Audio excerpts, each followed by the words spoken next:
Good evening everyone. For this video mga kapatid, andito po tayo ngayon sa aking pabuhan. Nakakapagtaka no, kita nyo naman gabing gabi, pero may pabo pa po na parang gumagala.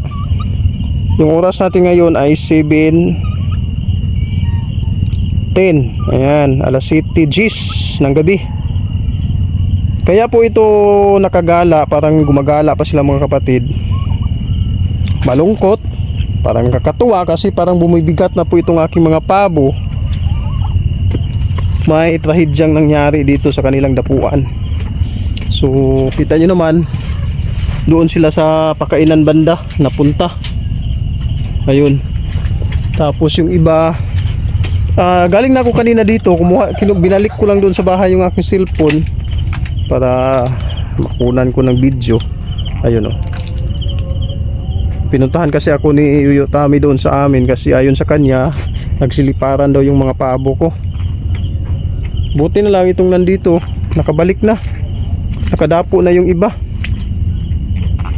So ayan, bumalik na sa pagdapo yung iba. Dito na portion kasi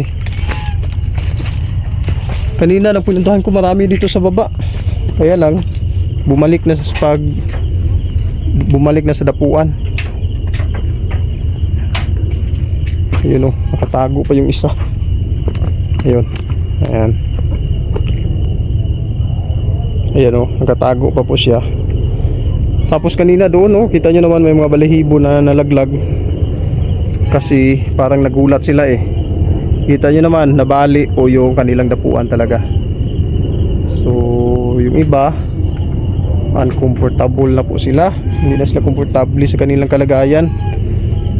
Talaga naman oh. Ayan, bali. Ayan, bali yung pinagdugtungan. Yung sa gitna, ito solid, ito na kawayan kasi maliit lang yung butas, kaya lang yung ibang kawayan para kasi tuhugan ito ng litson yung aking ginamit, kaya ayun, bali. So wasak ng side dito. Ayan, sa kabila dito sa side na may hagdanan, nabali pa pati hagdanan oh. Doon na lang yung natira. Kaya lang yung iba sa takot nila ando na sa kanila, ando na sa pakainan. Ayan, kawa. Ayan oh, dumapo na.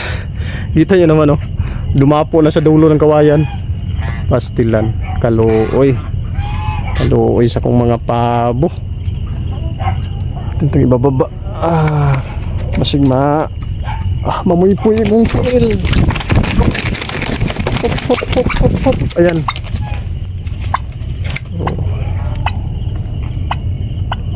Ayan, plaster na siya. So alis tayo dito, baka maiputan tayo. Ayan po yung mga iba. Yung iba na lang ando no. Ang gagawin natin dito sa iba, sana yun.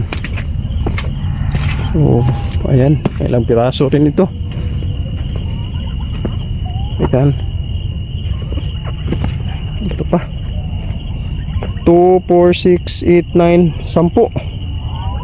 Yung iba bumalik na. Ito na lang 10 ang wala pa. So yan po yung counting update natin mga kapatid. Pinakita ko lang sa inyo na hindi naman ito madalas na nangyayari, pero talagang nangyayari po talaga ito sa ating pabuhan dahil sa ating kumpiyansa. Wala kasing ibang pwedeng madaling gawin o gamitin sa nadapuan nila. Ayun po mga parang tuhugan na kawayan. Yun po yung madalas talagang ginagamit, kaya lang umaabot talaga sa punto na nabubulok, kaya yun, wala na. Yan, busog kasi itong mga alaga ko, kaya sobrang bigat na sinila. Hugno ang dapuan. So isahin ko na lang ito, pa dapuin ko temporary dyan kung saan pwedeng ipatong.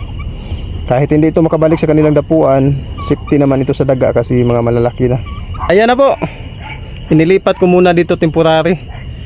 Kung nakapanood kayo sa aking vlog, dito malapit sa cedar. Yun po yung gilingan namin na cedar. So dito ko muna inilagay temporary yung mga hindi nakabalik doon sa dapuan. Yung sobrang gulat talaga nila. Ayan. Ang bibigat kasi nila. Kita nyo naman, oh, yung butsi, oh. Wow. Ayan. Ayan, sobrang bigat talaga nila, mga kapatid. Busog sila sa pagkain nating binibigay na gamit yung cedar. Kaya ayun, pali yung ating dapuan ng ating alagang pabo. Pero salamat sa Diyos, wala namang na-damage sa mga pabo.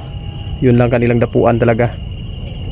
Ayan lang po muna yung kaunting update, mga kapatid. Salamat po sa inyong panunood.